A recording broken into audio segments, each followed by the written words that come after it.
Riot police fired tear gas to push back an angry crowd in Paris late on Friday after a gunman killed 3 people at a Kurdish cultural center and nearby cafe in the French capital.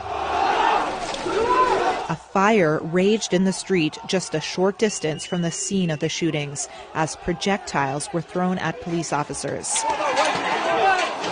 A lawyer for the Kurdish Cultural Center told Reuters that all 3 of those who died were Kurdish.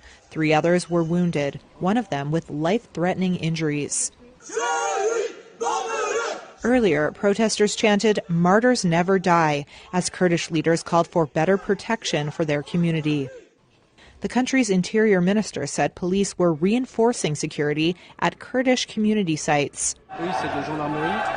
I asked all the police services in Paris and elsewhere in the national territory to protect the places where the Kurdish community gathers. The killer is French. He is 69 years old. He was not considered an extremist by the intelligence services such as the General Directorate for Internal Security or the Paris and National Intelligence Services. Obviously, he wanted to attack foreigners. We will find out from the judicial inquiry led by the public prosecutor if he was specifically targeting the Kurds. For the moment, no element makes it possible to know it. Authorities said the French assailant they arrested had recently been freed from detention while awaiting trial for a saber attack on a migrant camp in Paris a year ago. Kurdish leaders have long called for better protection of their community since the high-profile killings of 3 Kurdish women a decade ago.